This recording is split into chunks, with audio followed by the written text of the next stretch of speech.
rusty hook and split a chest in two. Cover it with honey and some killer bees too.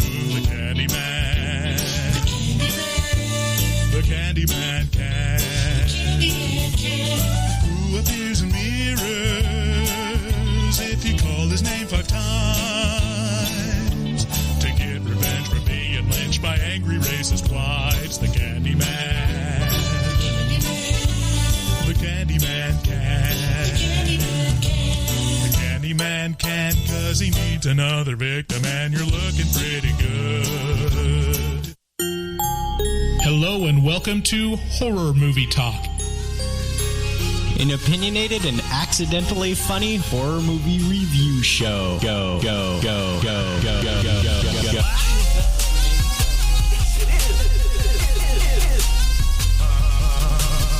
I just took a stroll through the scraggly woods. He had no face! Horror!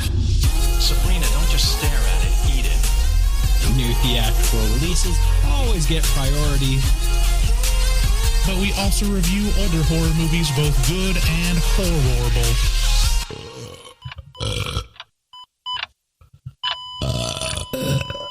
Wow, that didn't sound good. Hey, everybody. It's Bryce Hanson with David Day over there. Hey guys, how's it going? We're from Horror Movie Talk. We're getting ready to talk about Candyman. Oh no, this guy spooked me out big time when I was a little kid. Not gonna lie, Bryce, still pretty spooky today. I got a real sweet tooth for Candyman. Whoa, you know, sometimes I think I got diabetes from this movie. We got a regular Wilford Brimley over here. That's right. So we're talking about Candyman, not the original from the 90s. We're talking about the brand new, shiny, straight off the candy press. This is a good one. 2021 Candyman. Yeah. I feel like I've been waiting for this movie for 3 or 4 years now. I really do. COVID-19. Right. So we've got a great show. You need to. I can't do it anymore.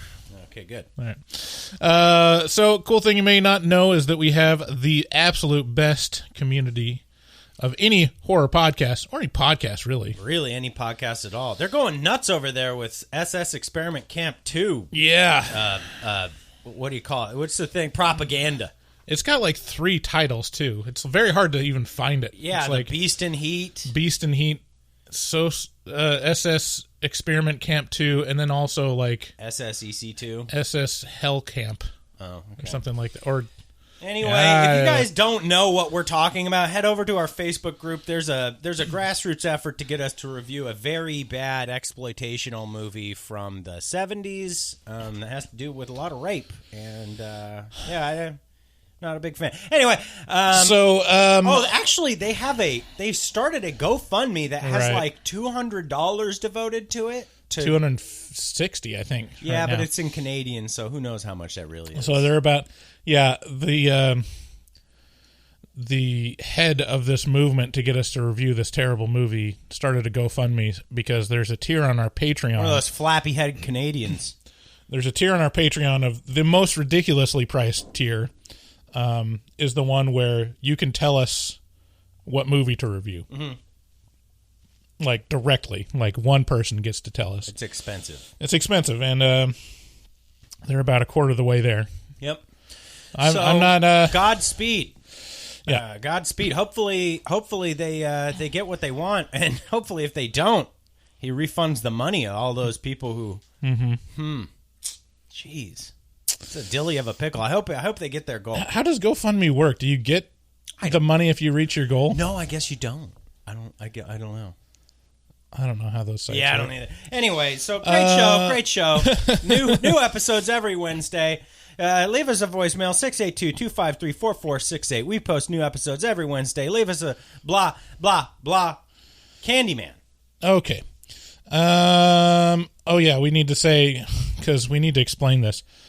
How reviews work is you determine whether it's good or bad, and we use a scale of 1 to 10. Yep. It's true. 1 is bad. 1's bad, 10's good, 5's totally average. Later on, we'll be doing a couple bits. First bit will be Make It Better, where we rewrite Candyman 2021 into a better movie. And then, I mean, that's might be given away. I mean, maybe it's perfect. Yeah, maybe We'll find out after our review. And then we'll be checking our voicemail in a bit we call Horror Movie Whores. Yeah, and if you're on the fence about whether or not to watch this, the first thing we're going to do is we're going to kind of go down a brief review and a synopsis for the movie, and then we'll get into spoilers, and we'll let you know before we get into those so that you can determine whether or not you want to watch this thing.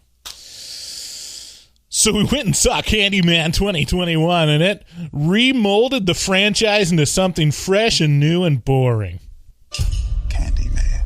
The urban legend is, if you say his name 5 times while looking in the mirror, he appears in the reflection and kills you. Who would do that? Candyman. Candyman. Candyman. Candyman. Candyman. Well, we're still alive. Let's go.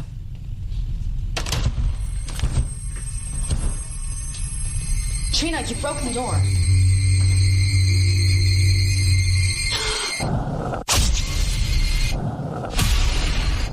This isn't funny! I feel really connected to this neighborhood. Cabrini Green. It was the projects. I just moved in around the corner. The old candy factory. I'm an artist. You looking for Candyman. He's the monster that's part of this neighborhood. Why are you drawn to this? I'm hoping to spread the story all about Candyman. The mirror invites you to summon him. You should say his name. I dare you. Candyman. Candyman. Candyman. Candyman. Don't say that. Candyman.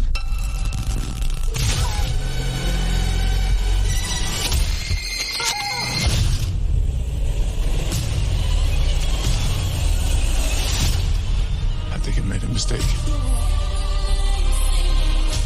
I brought him back. Candyman isn't real! Something's happening to me. He had a purpose for you. To be another one of his terrible stories. I guess he found me. I am the writing on the wall. The sweet smell of blood.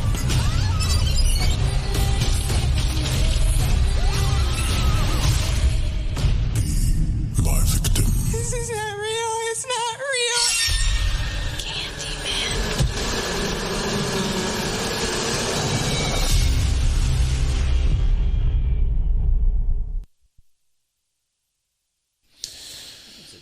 So Candyman can be found only in theaters. Anthony McCoy, played by Yahya Abdul-Mateen II, or the second. It's always a bold move to say the second instead of junior, right? I don't know. I don't know if that's how that works. It's I have. Or maybe that's. Do you get to choose? Maybe that's just the second Yahya Abdul-Mateen on IMDb. They're just differentiating. Not quite sure. Anyways, I apologize to Yahya if I get that wrong. So Anthony McCoy is an up-and-coming black artist living in the gentrified Cabrini Greens in Chicago. Searching for a muse, he stumbles upon the legend of Candyman by talking to the lesser-known laundryman. McCoy's output increases, and he starts getting much-wanted attention for his work as he goes down the rabbit hole of the legend and becomes obsessed. Mysterious deaths start to happen surrounding his work, and slowly, Anthony gets more unstable mentally and physically as he realizes there may be a Candyman or Candymen in the house. I love it. Marge, I don't want to alarm you. Marge, I don't want to alarm you, but there may be a boogeyman or boogeymen in the house.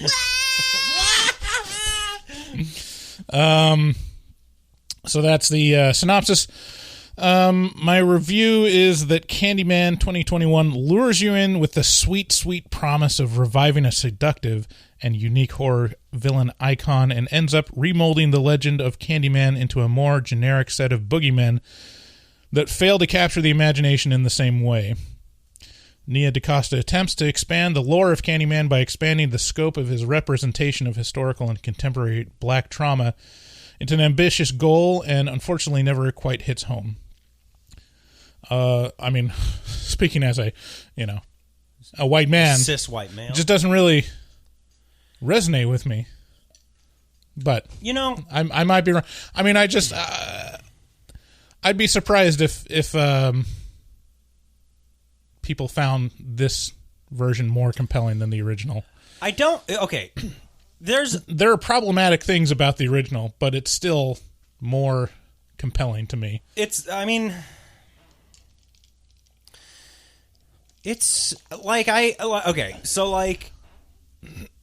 first of all, I shouldn't say we because I'm not part of this whole thing. Like, you risk being called a racist and labeled as such for not liking this all the time. I'd be lying if I said it was like super duper compelling in terms of being a horror movie. It's not super duper. It's got some great gross like moments, body horror up the yin yang, but mostly I feel like this is a big kind of play to encompass, that's been built to encompass black suffering in America historically. Right. And it's much more a movie about that with a bunch of metaphor and analogy surrounding that than it is a horror movie or like a movie intended to scare. Really, it's more of a movie intended to make you go, oh, things that make you say, yeah, exactly. Just like Arsenio would say. So if you're looking for a lot of social commentary, this has it tucked into every little bookshelf in the whole movie. It's just like, wow, they're doing this thing where this the suffering of black Americans over the ages is all encompassed in communities around the, it's jam packed with meaning and stuff. I mean, it's just not the straight ahead horror movie that the first one was but the first one accomplished both. I'm sorry. Can I finish my thought? You seem very upset about me finishing my thought. Go ahead. Yeah, no. The first one seemed like it was able to accomplish being a classic horror movie with kind of like this Bela Lugosi bad guy who's like kind of sexy and also scary, but being social commentary. And this one is almost all social commentary with like some horror elements shoehorned in. Yeah, I see. That's my criticism, is that the original version of Candyman accomplishes all that purpose of like representing like the historical black trauma just from the backstory of how he was created. And the only thing this movie kind of adds a bunch of more stories and Candymen that are basically the same story except in different packages, periods of time, different decades. And it doesn't add enough for the compromises that it has to make to me. So a lot of the ideas and plot points in the film were interesting, but lacked some of the connective tissue to make a more compelling whole. The most disappointing aspect of the film is how much flavor and charm from the original that they left behind. I kept asking myself, where is the sexy, seductive, menacing Candyman? By making the Candyman legend into abstraction and less of a personality, it becomes slightly more interesting intellectually, but vastly less compelling emotionally. The protagonists of this film are never really compelling. Anthony's obsession and vanity are the real driving forces behind his motivation, but they seem to appear out of the blue and never culminate in a satisfying end for the character. The end of the film is probably the most disappointing aspect. It just kind of happens. Very jarring. I was literally dozing off at what should have been the most exciting part of the movie. The reveal and the transformation at the end seemed obvious and arbitrary at the same time. I may be being a little harsh on the film because it's not a bad movie. Mm-mm. It just pales in comparison to the original, and I had high expectations for this. I think the ideas in it, and I think what they were trying to go for, in expanding like the meaning behind, the representation of black trauma is interesting. Like I said, intellectually, but they never really find a way to make it very compelling or make up the difference, And I think if they had focused more, this is maybe a little fanboy, but I think if they had focused more on just like the original Candyman iteration and had him as the hub of like, this is the guy, but then there's all these other Candymen, around him. I don't know. Art, I don't want to alarm you, but there may be a boogeyman or boogeymen in the house. I think it would have played better, but then it has to be more of a direct sequel. Yeah, and it can't do as much. It can't do as many cool little flips and tricks and stuff. And not to mention, I enjoyed the aspects of the different Candymen in this. Like, you got the Candyman from the 70s who's it's questionable. You're like, oh God, he's fucking, like, he's straight, like, okay, so you have I'm sorry, what's the name of the original what's the actor's name of the original Candyman? Oh, Tony Todd. You have Tony Todd, who's like this super sexy, sultry, like baritone. He's like Bela Lugosi kind of. He's like vampire, but then you have like this new Candyman from the 70s who's like kind of perverted, like, just I don't know. I didn't get that sense. I got it more of like it like plays with your expectations. It's like, oh, here's a creepy guy, and then he's like nice. He's like, oh, he's just misunderstood and kind of simple. I thought he just might have been retired. Right. And it's hard to tell. And that's it. So this movie does a lot of that, like this subverting your expectations kind of thing of like, oh, this one, like, they're all different, but they carry like the baggage of the myth of the Candyman, like, which is being killed wrongfully, right? And having a hook hand, you gotta have a hook hand, right? And that's really kind of the pardon the pun, club-fisted part of this movie. Yeah, right? It's just like, you can be a Candyman as long as somewhere in your story there's a hook. Yeah, that's kind of dumb, but I did like that. They got this new Candyman who's like, he's really menacing looking, and it's really like, oh, and he's always kind of hidden in the back. A lot of that moment of Hereditary where you see her up in the corner, and they're playing with that a lot with this new Candyman. Yeah. Yeah, I wish they had gone more places with it. I think even the ending of the original Candyman shows the What's-Her-Bucket as basically the villain in the mirror at the end.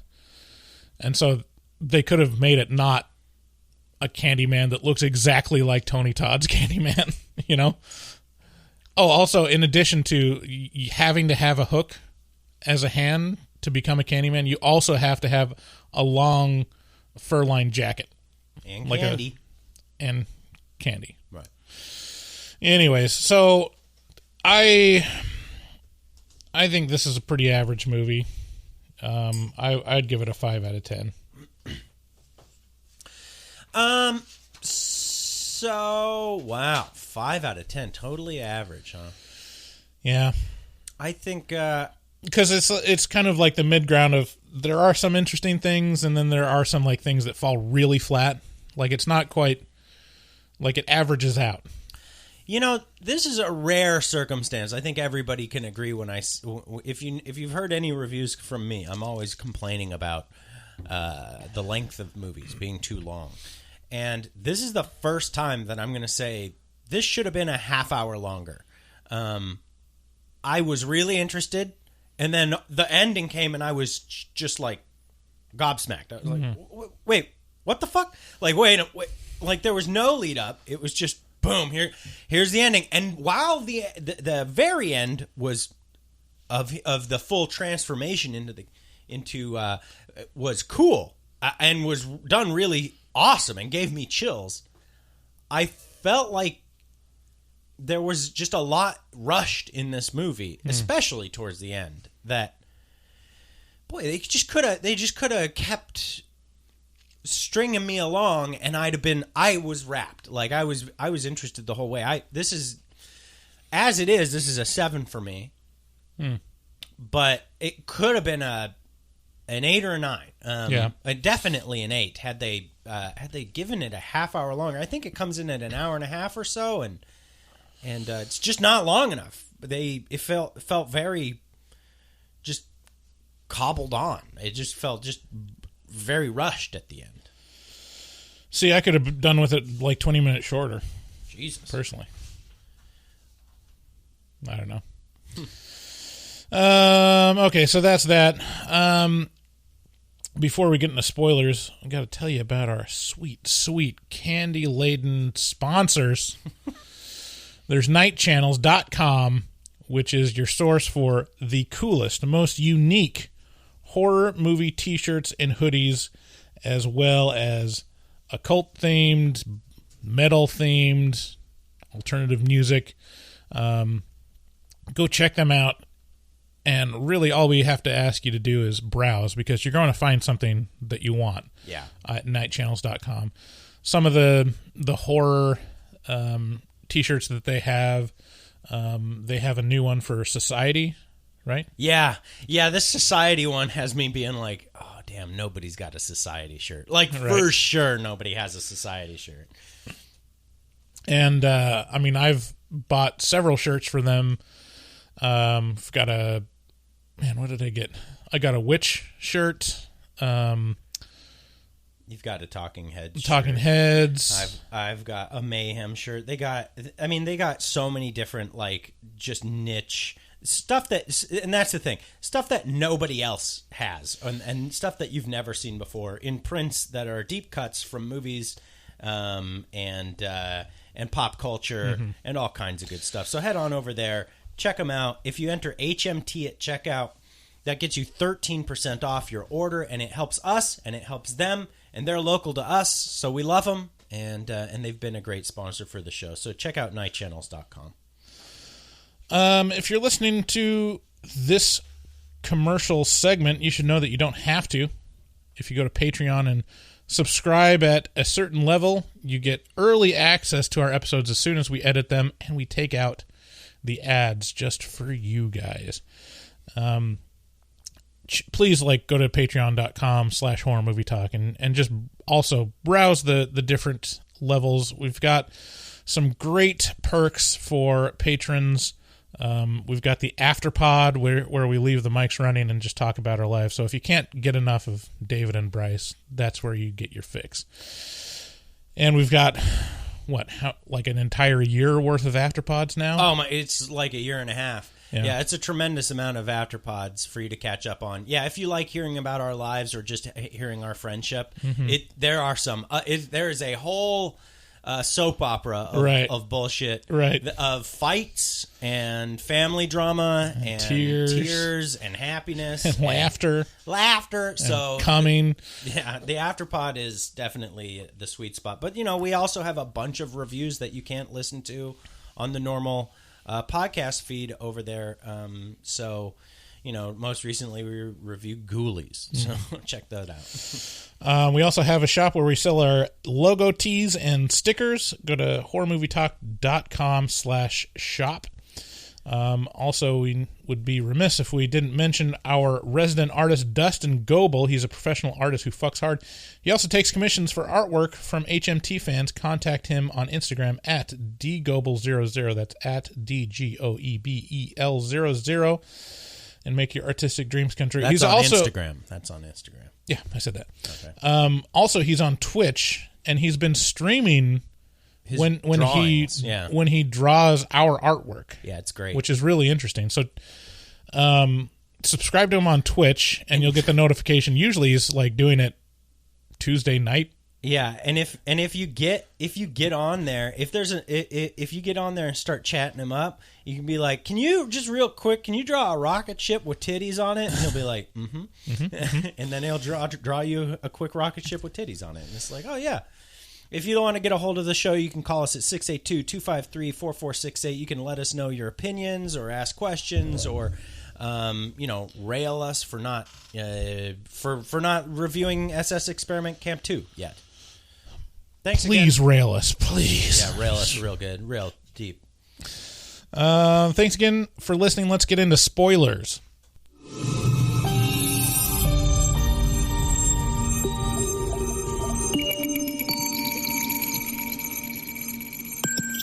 Spoilers. What's up?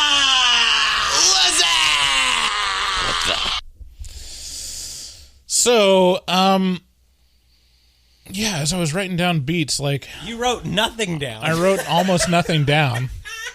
I was just watching the movie. There's so much to this movie. There's so much. Well, I hope you remember it, because I just wasn't engaged at all. Wow. Sometimes this is the weird thing about... This is the opposite of what I expected. I expected you to be, like, into it, like, into the movie from the... I expect... Because a lot of times when... You, Bryce, are excited about something, and I imagined, like, I may have just been making this up in my head, but we've been waiting for this movie for, like, at least 3 years. Right. We've been hearing buzz about it forever. It is not exaggeration to say that this has been probably the most anticipated movie in the last 3 years. Like, it feel like everything has just been leading up to this point. And for both of us... Out of, like, the big releases, there was...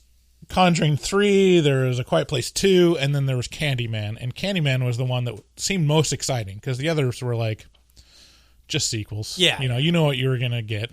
And this one was, you knew it was going to be more creative or a reimagining. Like, you hear Jordan Peele's name on it, and you're just like, oh, shit. Yeah. Jordan Peele's producing this. Although, for some reason, I thought he was directing it. Yeah.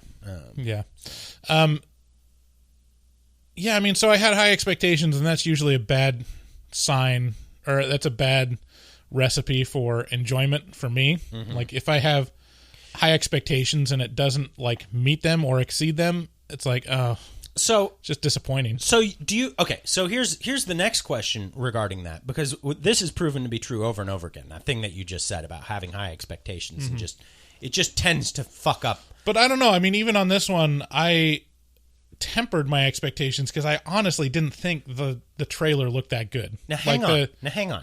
I got into question though. Okay. My question is, now that we focus so much, so frequently on, like, I got high expectations for this movie, do you also go into the movie going, I have high expectations, it's gonna let me down? Do you also do that last final step of, it's going to probably let me down? Or do you just wait for it to unfold? And I don't know. I think I wait for it to unfold. Like, I think when I say high expectations, I think it's more of I have an idea of how far it can excel. Yeah. And if it doesn't go there or approach it, yeah, it's not that it's a bad movie. It's just that I wish they pushed it more. Right. And this, that's a great thing to mention, because in this, to my mind, Candyman had the moon. Right. It could have gone It could have gone to incredible places. And in a lot of ways it did. You know, in the social commentary aspect, definitely. Although not as skillfully done as something like Get Out. Did it... Yeah, I mean, the social commentary, like, I don't feel like it says anything really interesting, you know? Like, it's if you look at Get Out or even Us, like, that's a really it's a riddle, like, nuanced, really interesting take and perspective on Black America or our history. Social strata, you know? Yeah. And this one is a little too on the nose. It's like black people got murdered for no reason, and now Candyman is the representation of that to get revenge. It's the violence inherent in the system, right? It's look, you've fucked with our community so thoroughly for so long that we have in our bones, in our history, in our blood, we have this violence that whether we like it or not is a part of our culture, and it follows us through stories, but not just through stories, through our genes. It's imprinted within us, you know, like and it's inescapable for some of us, even some of us who appear to have made it out of this mire of a bunch of social bullshit. And that's what's interesting to me about this. See, it doesn't. I like that idea, but I don't think the personification or the character of Candyman in this film actually connects to that. Like, it doesn't. I mean, like, it did for me. Everything you describe, I guess it just didn't do it for me. It's all inference for me. Like that's the thing that I really love about movies is when they allow me to infer and build the story that I feel like they're obviously hinting towards, and that's what I felt was obviously hinted towards in this. But I mean, whether or not that was your experience, it's anybody's. You know, it's up to you. Yeah. So what did you? I don't know. I tried to temper it, but it just. Yeah, I mean, I'm trying to think of like what I would prefer it to focus on, and I think if they focused on the original Candyman and then expanded it by connecting the other stories to him somehow, so that there was like connective tissue. So like, even if it was something as simple as when the what was he? Was he a janitor or something? The Candyman in this film, basically. The 70s Candyman? The 70s Candyman.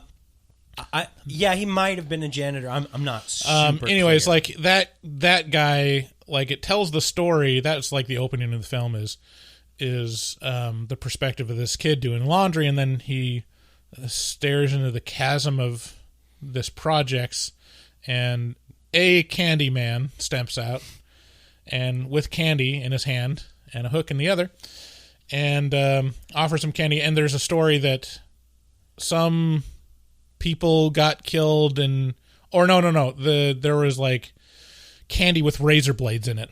Yeah, that got handed out, and he was suspect, and he was hiding from the cops. And then the kid screamed, and the cops come, and they kill the Candyman. And I feel like if they had, not made him look exactly like the original Candyman in that instance, and then just showed like a flash of the Tony Todd Candyman. And I'm not saying like we need more Tony Todd. They could have recast it and it would have been fine, but they did. If they showed the original Candyman like as a vision while the guy is getting beat to shit, and somehow like recruiting him or something, I don't know. Like, I feel like that there should be connective tissue. It shouldn't be like, this is a soft reboot. We're going to make a carbon copy of the appearance of the original Candyman, but it's different. And also, there's other Candymen that look exactly like him, but they're different. It's just a weird choice. It's not It distracted you. It distracted me, and it's just not. It doesn't commit to anything, you know. I mean, they went to some effort to. Oh, and by the way, this new '70s Candyman, whose story Bryce just got done explaining, he's innocent. Like he had done nothing. Right. And he neither did the original, other than have sex with a white girl. Right, sure. But I mean, that's the point, right? It's not, I'm just going to say that he was not the man inserting razor blades into candy. Right. Despite the fact that he was handing candy out. Right. Anyway, but they do go to some length while describing, while the gay brother is telling the story of Candyman or Candymen. He's telling all these multiple stories of I'm sorry, it wasn't the gay brother. It was the fella in the laundromat who told our protagonist, what's Anthony? Is it Anthony? Uh-huh. Yeah, Tony. Very, very basic nod to I see what you did there. He tells the story of all the Candyman throughout the ages of Cabrini Green. Is it Cabrini or Caprini? Cabrini Green. My apologies. And he just goes to say, this guy was lynched, this guy was murdered, this guy was, and they were all kind of innocent, and they carried on the legacy of Candyman. I mean, now the part that you seem to take issue with is the aesthetic of Candyman being passed along as the guy with the hook, who just somehow manages to. But I can easily turn that into a metaphor in my mind of, this is a black male. This is a typical black male who the same story is enacted upon over and over again. So he's got a hook in his hand because it's a symbolic of this thing that he stands for, which is just violence perpetrated upon a stereotype over the ages. And that's kind of the mental gymnastics that I did, was like, here's a guy who stands for something, and it's a stereotype, and here's a bunch of people who come fuck with that stereotype over and over and over again throughout the years. Yeah, and then the other thing is that they don't commit to is that they're saying, like, it's not.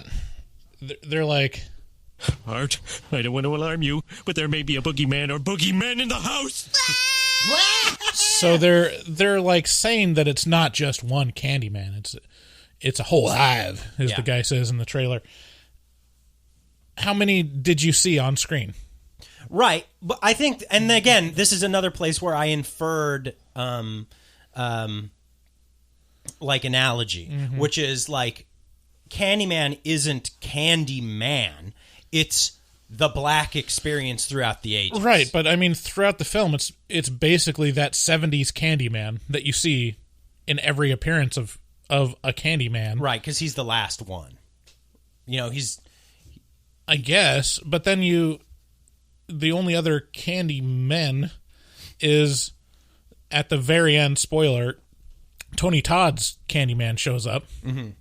And we have Anthony. And we have Anthony becoming Candyman. And it's like, a new Candyman. Wouldn't it be more interesting if every time Candyman showed up, it was a completely different actor? That would be cool. Or or if it was a woman. I mean, we have three iterations of Candyman within this movie. But we had one until the last 10 minutes of the movie? Yeah. Well, they did a, whatever you call it. Did you call it? It's a soft reboot. It's a soft reboot. So, I mean, yeah, and when they described it, it said, they didn't say it was a sequel, it was like a spiritual sequel to it. But it was also a sequel. So it's... Yeah, I mean, this is like a really good example of a soft reboot. A soft reboot being they mention the original movie, but it does not. It's not a continuation of that story. It's like a rebirth of the concept, and they toy with it, or it's like it could stand alone on its own.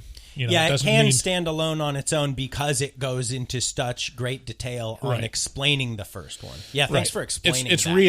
It's basically reestablishing and expositioning all the important details. It's not expecting you to know anything about Candyman going into it. Right. So I don't know. The ideas that they had, they just didn't commit to it. Like, where are the Candymen? David, where are the Candymen? What worked for you about this? What did you like about this? I mean, it's still really cool to have, like, the say his name 5 times, and, like, the invisible Candyman, or like only being able to see him through the reflection, and so that stuff all still works. Dude, it's still great. Dude, that shit taps into something so basic about a kid, you know, like do you remember that shit, whether it was Bloody Mary or Candyman, right, in grade school, being like, you know, I knew nothing about Candyman, and but in 3rd grade some kid came in and was like, you know, if you say Candyman in the mirror 5 times while the lights are turned out, he'll appear and he'll fucking gut you. And I was like, what the fuck is going on right now? And you're like, you know, in 3rd grade, you're like, real shit? And they're like, yeah. And then so you fuck with it anyway, right? You're like, the potential here is terrifying, but right, I must know. Right. And then that premise in and of itself is so compelling. Yeah. Even to me now, I'm like, I wouldn't do it. Yeah. Why risk it? You know? I do. Yeah. I got kids. There's a lot of separate elements that are good, but my problem with it is they never connect in a satisfying way. So Anthony's story of, like, searching for a muse, finding it, and becoming more obsessed with it over time, and letting it, like, overtake him is an interesting, like, premise.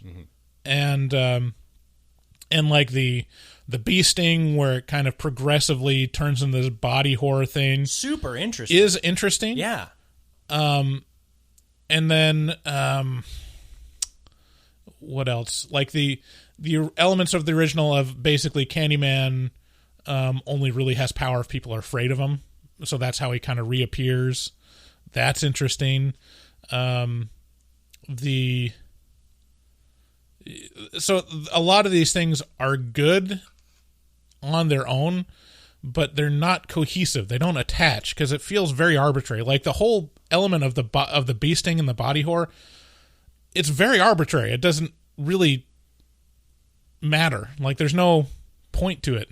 It's what infected him with the interest of it's what made the Candyman his muse simultaneously, and also his and what started his transformation into the Candyman. Well, you see it as a cause-effect thing, and I think that's interesting. I think it's a representation of it overtaking him, like physically, like it's a physical representation of what's happening internally, and that's interesting. Yeah. But also, there's no payoff for it. He turns into the Candyman.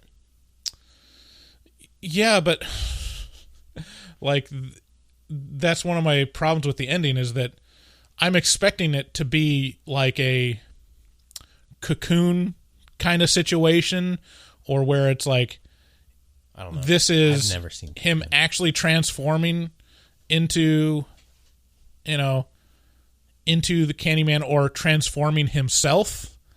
Like that would be interesting. Of like he self-inflicts it, but the fact that it's just some other guy that's like, I'm going to chop off his hand and put it in the hook. It's like somehow that just completely ruins it for me. That's again, this is another part that I liked about it, because I draw I put all this meaning where I just see where it should be, where I just go, oh, I should do this now.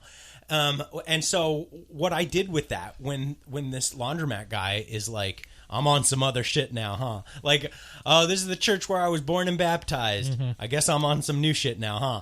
And he's like, and his new shit is like creating the new Candyman. And so to me, this is just like, oh, the community, the black community, perpetuates itself into young black men. Like they force this upon them and it's like it's kind of like the inescapable irony of the whole thing. It's like, oh, we do this to ourselves, yes, but also it's being done unto us. Like, so. That's an interesting take. And so, the beasting was cool. The transformation, I see. I really wanted it to be surreal and like fully commit to it. I wanted it to be like a The Fly situation with Goldblum, where his like fingernails fall off and like his like arm basically falls off around like a fly arm. I wanted it to go there. I wanted to be like he's being transformed to the point where he pulls his hand off or his hand sloughs off and there's a hook there. Yeah. That would have been... How cool would that have been? Super cool. And it'd be surreal, so it wouldn't even matter. Like, you don't have to have a rational reason for it. It's like... That's where it enters the realm of, like, dreams or... like just dream logic of like, and I can get behind that if they fully commit to it, but they had to arbitrarily find laundryman and have him like finish it, and I don't know, it was just disappointing to me. And maybe it was in my own expectations or my own idea of like, I want them to do this, and that's kind of a lame excuse, but I mean, also it just wasn't very interesting. Like it wasn't like, again, it felt arbitrary. It didn't feel like the entire movie was compelled to that moment. It seemed like the movie was going on and then all of a sudden the ending happened to the characters.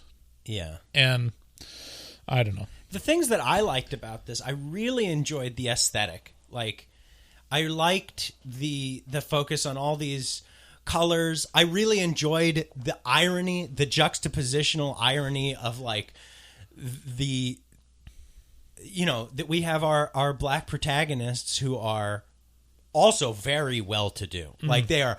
I love the connection to the art community and the infusion with art, like the Candyman, like inspiring art, inspiring Candyman, like that's all very cool. Yeah. And I did like the ironic elements of this. This movie is really knows how ironic it is. It's like, oh, you mean gentrification is bad.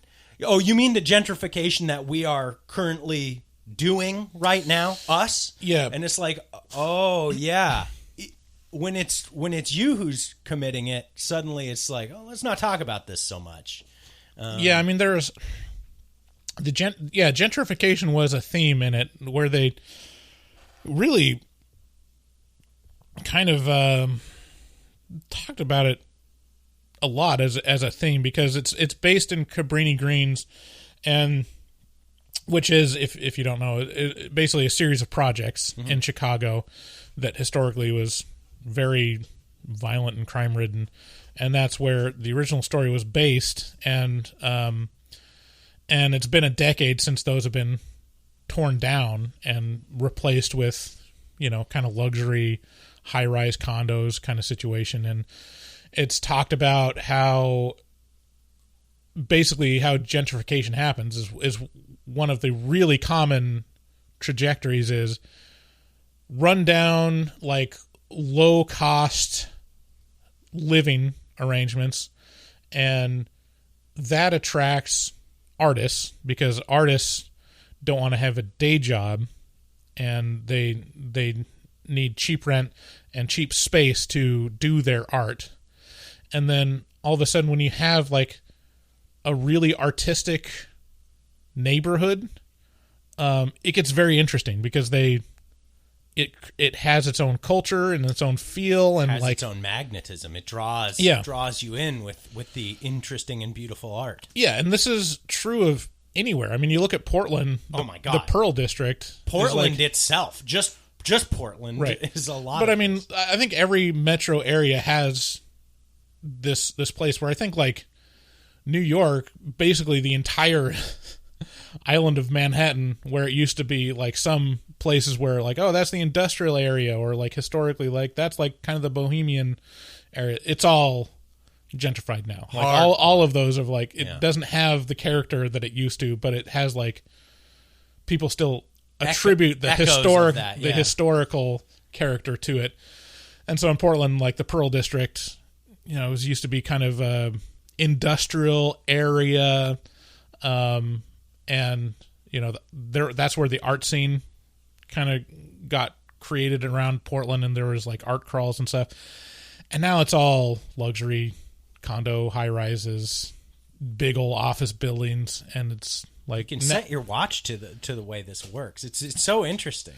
So I mean, in the film, all the main characters are black, and they're talking about this stuff, but they're also perpetuating, living it. Yeah, you know, they're doing that to and the place. You know, there's a little bit of like being forced to step back, but also they really hit home that like, no, it's not my fault that it's gentrifying just because I'm an artist. It's like, this is intentional. Like the city planners, you know, or like the historical, you know, planning of areas is like they put a place where it'll be run down and don't invest in it, and it turns into shit. And then like once... I think it's a little... I'm sorry, you should finish your thought. Once it starts turning the corner and gets more interesting, and the community itself like is sustainable, that's when the city is like, oh well, we have this area that's interesting, and maybe we should invest more in it. I think it's nefarious to read nefariousness into this. I think it's a natural process that just tends to happen. Well, yeah, to say that, oh, the city planner, he knew this was going to happen the whole time. It's like, well, yeah, he knew it was going to happen, in that this is a natural process that takes place. Some places run down. It automatically becomes a magnet because of the rundown. The rent is low. It attracts artists. It attracts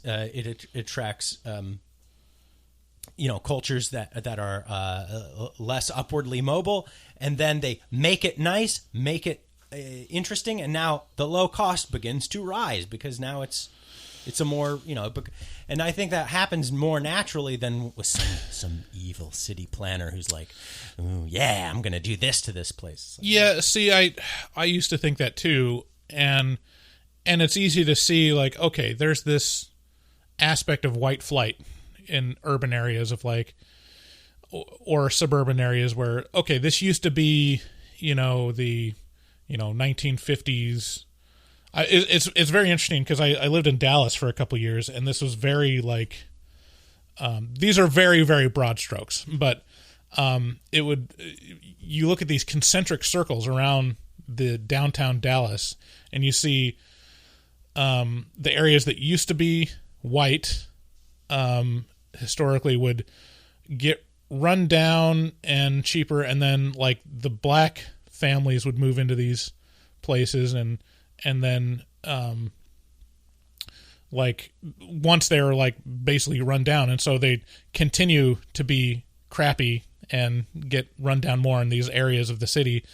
And then what was interesting in Dallas is then the Mexican immigrants would come in behind the black families, and there'd be another like concentric circle where like all these very, very hardworking immigrants would come and buy houses super cheap, cheap, and like upgrade them, and like, because they're all okay. This is, I'm not meaning to be super racist, but it's just how it happened. But like, this is just from my view of what it looks like, is like they fix up the houses, they fix up the yards, and increase the property, and then all of a sudden white people are interested in the area again, and then so you got this like ripple effect going through it, and a lot of that is just because of the racism in Bryce, racism in me, and the historical cycle of poverty and whatnot. But the other side of the coin is that there is definitely, and has been historically, intentional impetus behind this. when you talk about places being redlined, where they and if you really want to see how this works, the Amazon series Them, which is another like fantastic. I mean, to me, I think it's a 10 out of 10 series in that it really really hits home like the latent fear that black people in America feel. Like they translate the paranoia and fear that black people have to experience all the time because they're threatened by police and whatnot.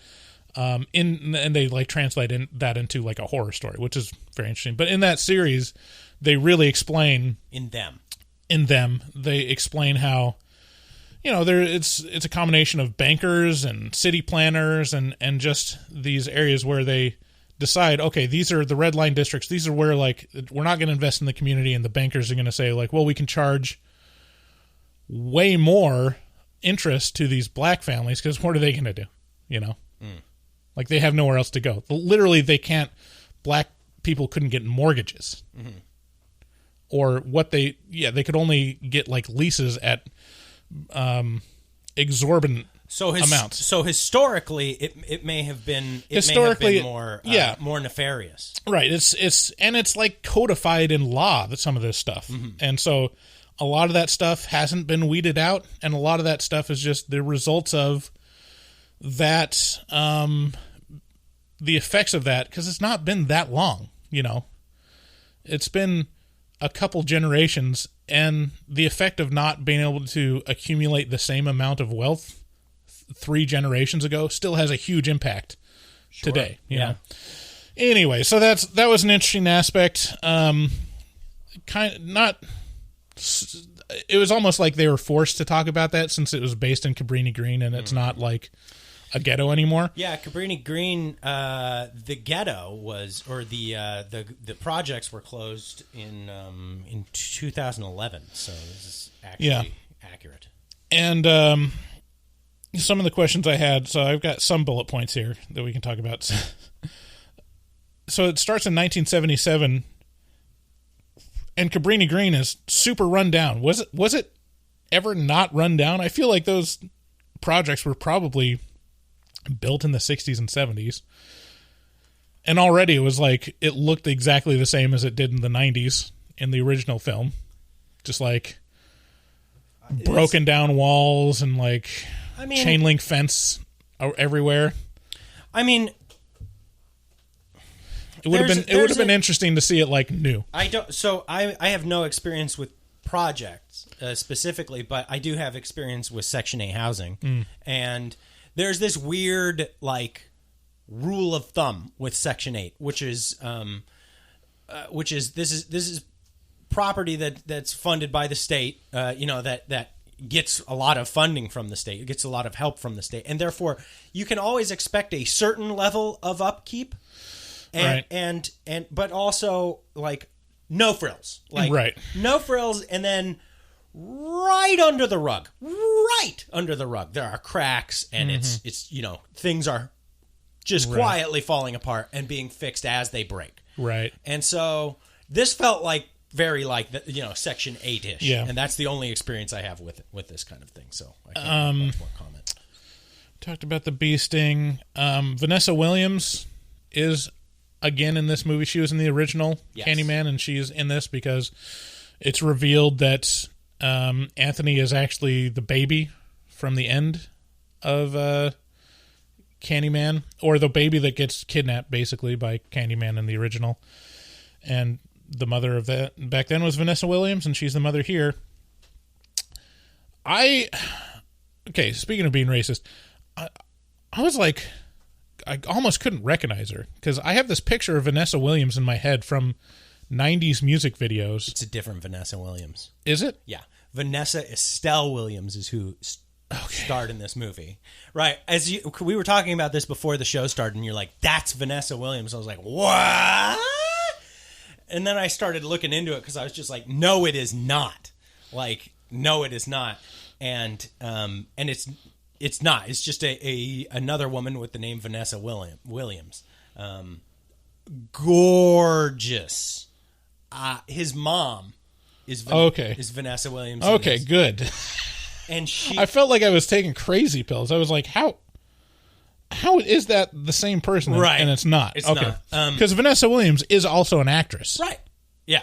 I know. The other singer. Vanessa Williams. And yeah, and she's also gorgeous. She was, I mean, the Vanessa Williams I was thinking of was the first black Miss America. Oh, okay. This Vanessa Estelle Williams, floored me when she came on screen. I was like, oh my God, that's his mom? She's the hottest mom I've ever seen. Oh my God. And she did such a good job in this. Like, I was, oh man, when he was like, when he goes back to his mom and he's like, what didn't you tell me about, like, my birth? And she's like, he's like, I heard about Candyman. And she's like, Right. That's the best part of the trailer and the movie. Her chills. I get chills just thinking about it right now. Like, she claps and is like, no. Whoa, hey buddy. I'm like, look at this. I have goosebumps. Like, she was so good in this, and she was the mom of the baby in the first one, and that's who she plays in this one. You know, so crushed it, and gorgeous. Yeah. One of the things I wrote down was, why don't black Chicagoans talk with a Chicago accent? Realized that through this movie, and it was like, I don't have any idea what a Chicago accent sounds like. They're like, oh, we gotta go down, and see the Bulls. Oh, are you channeling Candyman? You think that's how black Chicagoans? I'm saying that's a Chicago accent. No, that's Chris Farley's Chicago accent. No, that's literally, I mean, if you say, what's a Chicago accent sound like? You hear like, oh, we got to go down, and it's very it's in the Midwest. I don't know. I don't know. And I've never heard a black Chicago person. I mean, wouldn't that be awesome if, like, Obama was like, oh, yeah, we got hope. What? I'm going to bring hope to White House. I'm not very good at Chicago accent, but you know what I mean? This is all. Hell to the law, no. Jesus Christ. Yeah. You got to turn down the volume on that shit. That one's just very, very loud. My apologies. So that was just kind of a thing that popped in my head. And now I really want a horror movie based in Chicago with all black cast with, like, super thick Chicago accents. Yeah. I'm all for thick accents all the time, unless it's the Green Knight. Did you see Mayor of Easttown? No. On HBO. Mm-mm. It's got Kate Winslet as in Philadelphia with, like, a super specific Philadelphia accent. You can always tell the Philly accent. Yeah. Wooder. Anyways, very specific regional accents are always fun. Yeah, it sucks that we're on the West Coast and we just sound like this. Yeah. I hate it. The last thing I want to say is, like, the moment that I love the most is, like, the black people sitting around talking about Candyman. They're like, who in their right mind would summon Candyman? And then it just snap cut to a bunch of white bitches. Bunch of teenagers in the bathroom being like, Candyman. Yeah. Anyways, so that's the stuff I want to talk about. We can move. So what's your final recommendations for this film? Like I said, if you're like me, if you just enjoy filling in all the nooks and crannies of a movie, of a story, I should say, with your own inferential stuff, or if that's, oh man, I don't know, this movie, I kind of liked it. I just wish it was longer. Like, I feel like every review is going to sound exactly like this. Is going to sound more like me than you, which is, I liked it. I wanted it to be a half hour longer, and the end came to just kind of like Slapshot, just like boom, boom, bang, bang, boom. because they did a lot of really viscerally disgusting stuff with the introduction of Candyman into the present. You know, the art house murders were disgusting and shocking, and I really like the relationships. So like I'd like it. I'd say go see it, but also it did let me down a little bit. I have been looking forward to this for a long time, and it just, if anything, like its reputation preceded it. Yeah. So. Okay, so our first bit is called "Make It Better." So we're going to dangerous ground. Retell the story of Candyman 2021. Dear. Okay. Oh dear. And we'll reform it into a 10 out of 10 movie. Okay. So first off, the obvious thing to do is make it all white protagonist, all white cast. Because then critics will give it 10 out of 10, right? Right. Okay. Yeah. All white cast in blackface. So brave. Right. So brave. So every one of them is like channeling Robert Downey Jr. in Tropic Thunder. Right. Maybe he just plays all the roles. There you go. Like a Nutty Professor type thing. Oh my God. We're reshaping this movie into something astonishing. Okay. Candyman 2021 starring Robert Downey Jr. As everyone. Except Candyman. Who will be played by Tom Cruise. No, Candyman will be played by the regular, like the same actors. We'll use the same actors in this, or other black actors. So it starts out in the projects. The candy offering guy, he's just a simple man. He doesn't have a hook. He's kind of retired, and same basic story. And he gets beat up by the cops, and then I had an idea. Tony Todd comes and takes his hand gently, and pulls his ghost away from his body, and then the retired man turns into Candyman as well. He's got the hook on the hand, and Tony Todd gives him the uniform, which is a jacket with fur-lined collar. Oh, see, now you're making your connective tissue. Yeah. I have a request. Okay. Instead of Tony Todd, can we recast the part of the original Candyman as Robert De Niro, and have him make a bunch of Robert De Niro faces where he's making a pointy lips. He's like, well, you do. That's the beauty. Please do your Robert De Niro impression for me. See, that's the beauty of this, is that you can have a horde of Candymen, and they don't all have to be black. Give me one. Give me Robert De Niro as Candyman.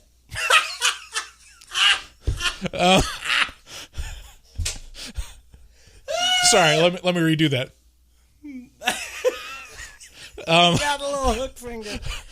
So that's the beauty of this. I'm taking a picture of this for Instagram right now, and if you guys want to see it, here, go ahead. Continue explaining while making the Robert De Niro face. Yeah, there it is. Can't talk while I'm doing it. Yeah, that's good. So what was I going to say? Oh, see, that's the beauty of it, because now we can have a horde of Candymen, and they can be all different sexes and shades, and a whole like rainbow coalition of Candymen. Yeah, how dare you assume Candyman's gender? Right. And broad representation of all Candymen. No longer will they be Candymen. They're candy people. Candy people. Yeah. That's what this is called. Instead of being called Candyman, it's candy people. Right. Candy people, they, them. Candyzer. And then, so the same storyline of the artist, played by Robert Downey Jr., finding out about the lore of candy people and being obsessed with it. And he starts really telling the story of all these different various iterations of candy men and or women, non-binary candy people, through his art. Right. and it captures the imagination of the art community. The whole art, the national art community. Right. And all these mirrors and all this lore and stuff, and this could end up being the bloodiest remake ever. Yeah, and then there's like a mass event where it's like a performance art thing where he gets like a stadium full of people. Candy people. Just people, regular normal people, all played by Robert Downey Jr. And he gives them all a mirror. Gives them all a mirror. Gives them all their own mirror. It's like a performance art thing where you're like, okay, take the mirror out now. Right. And they all say Candyman 5 times. Right. In like a big stadium. Yeah. And it's like an echoing, resounding, candy people. People. Yeah. People. Yeah. And then they see all these candy people, and at first they start getting slaughtered. Like Robert Downey Jr. is all over the place, getting slaughtered in the stadium. But then the retired Candyman, the original artist sees him in the mirror. Hang on. The stadium will sound something like this. Crab people, taste like crab, talk like people. Crab people. And then the main, Anthony, played by Robert Downey Jr., sees the retired Candyman with a single tear rolling down his face because he's a simple, loving man and he doesn't want to kill Robert Downey Jr. And then you mean everybody in the stadium? Everyone? No, Robert Downey Jr. Just everyone is getting murdered around him, right? Like this whole stadium, but he sees the 70s Candyman, and he makes a connection. Right. And he says, like, you don't need to do this. And somehow the spirit and will of this retired Candyman infuses throughout all the candy people, and they stop murdering. And then they, instead of murdering people, they all get to tell their story through the mirror, and then it becomes a great art project and changes the world. The whole world? Yes. What about... And it ends racism. Ends racism. Mm-hmm. You think the new candy people could end racism? Yes. I guess that's the problem, right? I mean, if you can appear in a mirror and kill people... You could also appear in the mirror and be like, hey, don't be racist. Right. You'd be like... It's not cool, dude. And then, but does anybody think racism is cool now? I guess there's a select few. Is there a lot of people? I think there's a pretty good amount of people that think. I mean, they wouldn't say racism is cool because they don't think that they're racist, but they do think that being white is better than everyone else. What about the people? Well, it's weird though because there's like this cross. They also hate the Jews. It's like, but I mean, some of them, yeah. A lot of them. Well, yeah, a lot of them. Like when you talk about white supremacy, like there's a. I heard you don't even. Anyway, go ahead. So, anyways, yeah. So that's how the rewrite. Movie ends. Make it white. Make it white. Make Robert De Niro the new Candyman, and then end racism because that's the power of. But then at the end, there's a teaser because Robert Downey Jr., like the main protagonist, like. Has a glint in his eye, and he has shifty eyes, so you know that he's going to make himself the Candyman, and he's going to perpetuate. Cis, like normative. Right. He's going to perpetuate the legend of Candyman himself. Yeah, it's not because all of a sudden his art isn't worth as much because it's come to an end, and he doesn't have the candy people as a muse anymore, and so he's got to recreate it himself. Right. Because the murders and the menace of it was really the draw. So tragic how they hopped on pop. So, okay, so we made it better. Next, let's go into a horror movie, Whooores. Play it. Whores. Okay, so when was the last time we checked voicemail? Do you remember? It was a while ago. Yeah, no, I'm not exactly sure. Did we hear from John from Creepy, Colorado? Give it a try. Here's one from John. Hi, this is John, also nicknamed the Creepy Colorado, and wonder where I'm from. Yeah, I think I've heard this one. Yeah, we heard him. Okay. Here's one from Tampa. This might be someone we know. It's your boy Bugsy calling from Tampa, Florida. Anyways, I'm listening to the Don't Breathe early access review, and or Don't Breathe 2. I've never seen the original yet, but now after hearing all this turkey baser talk, turkey baser rape, I need to watch this movie immediately. I like a good rape scene in a movie. I think we're going to start adding like a rape category to our ranking. It's always funny, ups the stakes. Nothing's higher than rape. But anyways, I'd like to see a fight between Hanson, the butler / help from Scary Movie 2, versus this blind man. I mean, he cooks turkeys and, doesn't know what that is and licks it anyways. And then apparently this other guy, rapes people with a turkey baster. So, anyways, David, I'm glad you got my voicemail, my happy birthday voicemail. Much love. Hope you had a good cake day. Bryce, much love, brother. Can't wait to see you guys soon. When you come to Disney, we're going to party. Let's fucking go. It's your boy Bugsy. And oh, yeah, only 2 months from today till Halloween Kizzles. Thought that was going to be, what's up, Doc? Yeah, so Bugsy there, he gave me a wonderful birthday message on the Don't Breathe episode, and that was very nice. Yeah. And if you guys want to help Bugsy out, he does our ending song. You can buy his new hit single Aesthetic on Spotify for $1, and he'll love you a long time. It's pretty thick. It's a pretty thick track, so check it out. Here's one from John again from Colorado. Hey. That's one of my favorite meme clips in the world. What? Everyone say Colorado. I'm a giraffe. I'm a giraffe. Hey, this is John, your creeper from Colorado again. Just want to say, love the first mock. Awesome. Real quick, I just wanted to ask a quick question for everyone who listens. On the code for Shudder, do you guys get a taste of that after the trial ends? Because I did mine, and mine's over in like 2 weeks. So I'm making sure that you guys do get a taste after we keep our subscription. The second thing is, I just listened to the podcast about Silent Place 2.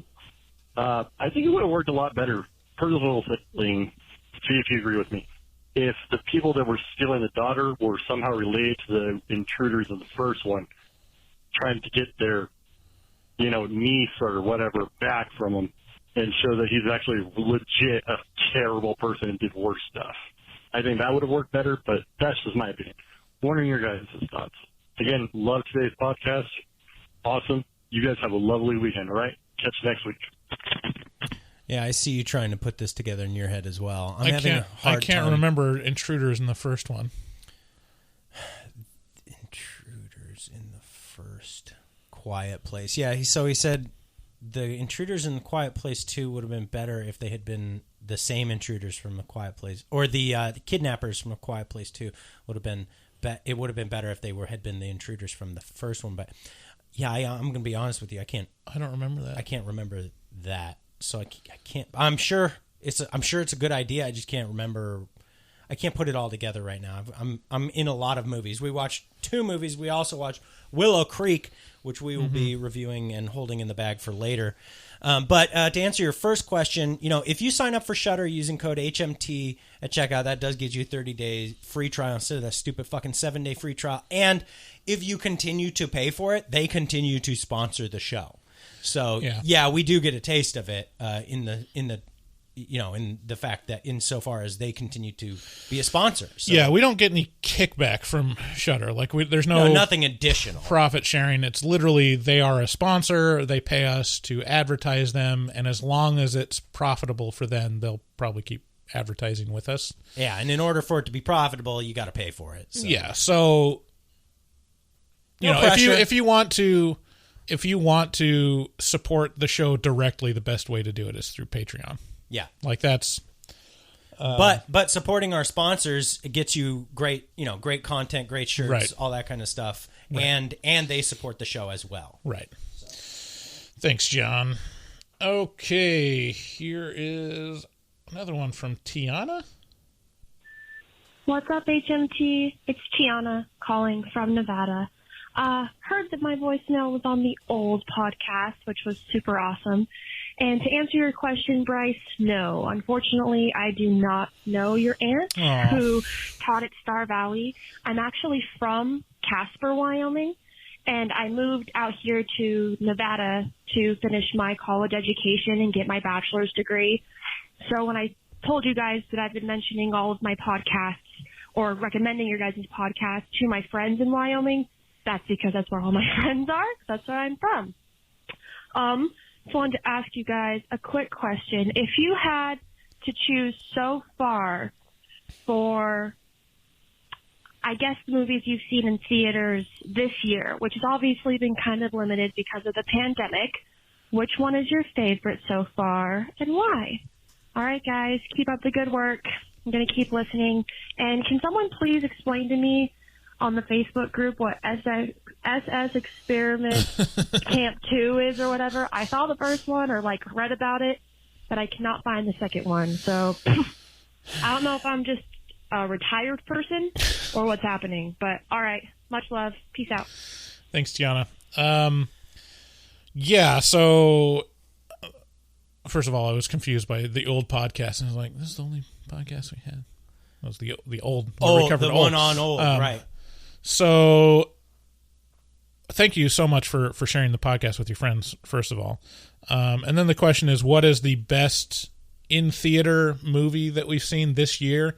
And that's a very easy answer for me because nothing has met the enjoyment that I've had when I watched The Night House. Yeah, from last week. Yeah, The Night House, definitely, hands down. Although, I had a, let's see here. So here's a quick rundown of a few. We got The Forever Purge. We got Old. Conjuring 3. The Conjuring 3, Don't Breathe 2, Night House, this movie, Candyman, and In the Earth. Which, low-key... Yeah. I mean, In the Earth was close. I really had a good time. Oh, and Quiet Place 2. But I had a really good time with In the Earth. I'm not going to lie. That was a real fun movie for me. Yeah, honestly, I would go The Night House and then In the Earth. In terms of, enjoyable experience. Yeah. All the other ones were relatively average. Yeah, I liked Old a lot. Old was just a bucket of fun, and I really enjoyed. I really enjoyed how fucking insane Don't Breathe 2 was. But I think my low end would be The Forever Purge and Don't Breathe 2. I've heard some other podcasts talk about The Forever Purge as oh my god, this is just so heavy hitting and hard to I just can't believe how good of a movie it is. I'm like, what the shit are you talking about? That was such a piece of shit to me.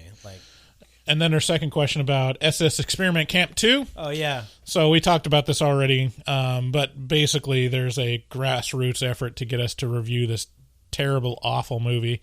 And it's so bad that they can't even keep the title consistent, because if you search for SS Experiment Camp 2, you can't find it. Right. I think it's called just The Beast in Heat. It's called The Beast in Heat, or there's some other camp title. Yeah.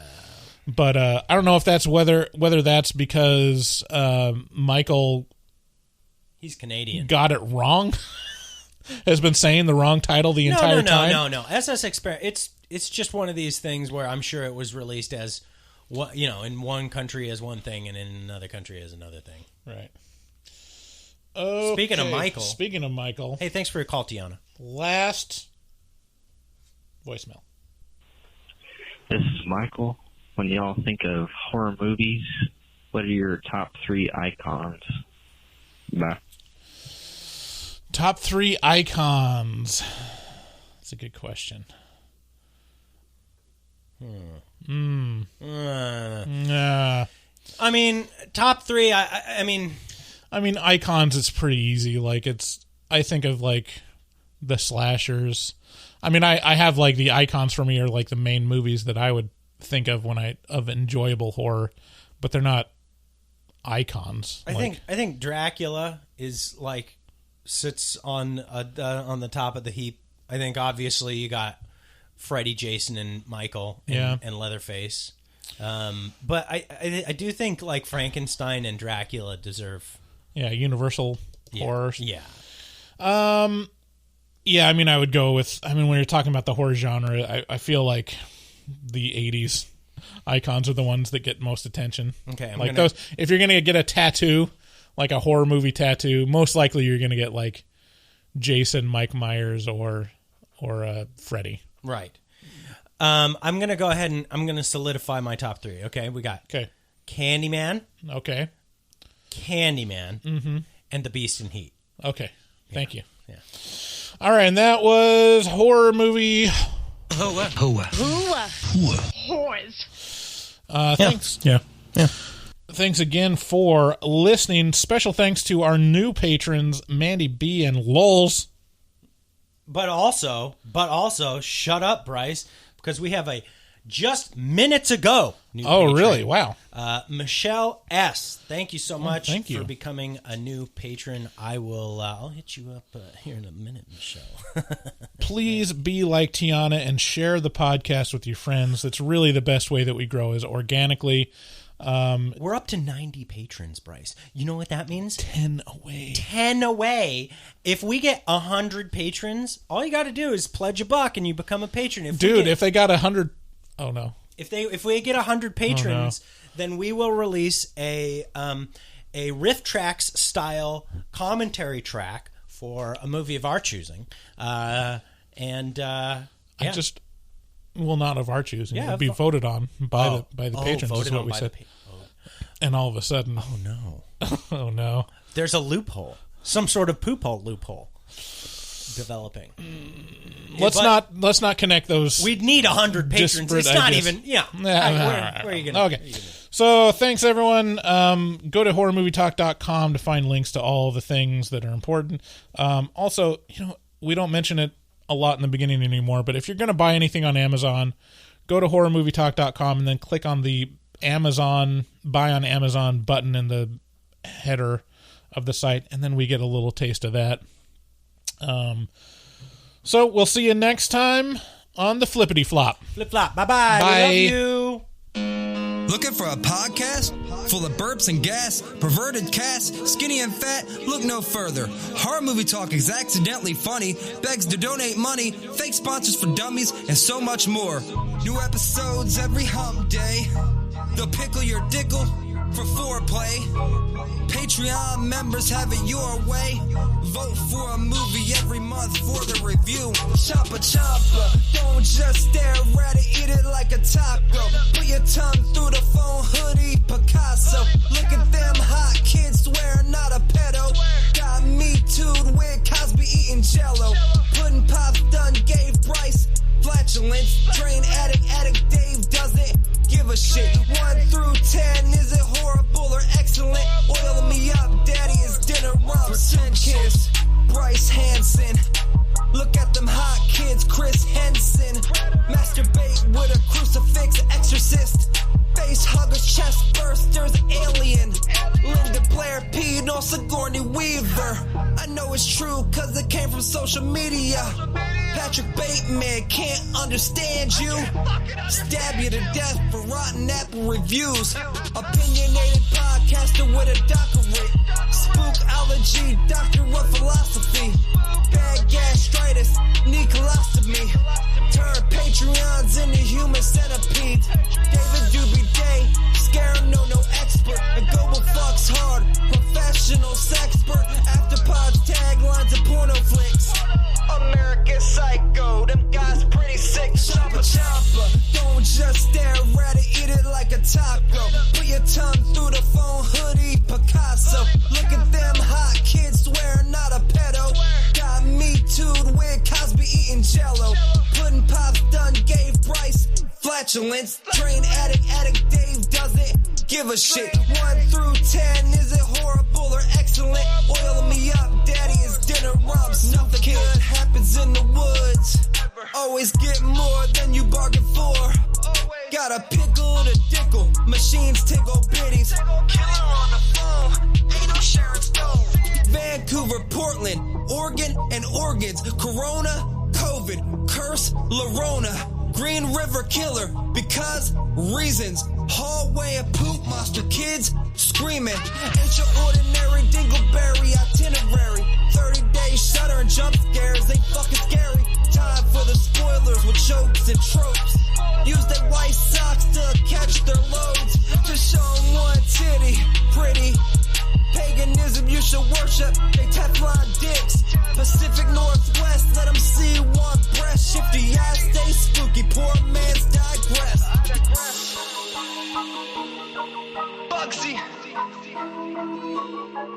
HMT, horror movie talk. Hold on, they don't like Halloween. Fuck them.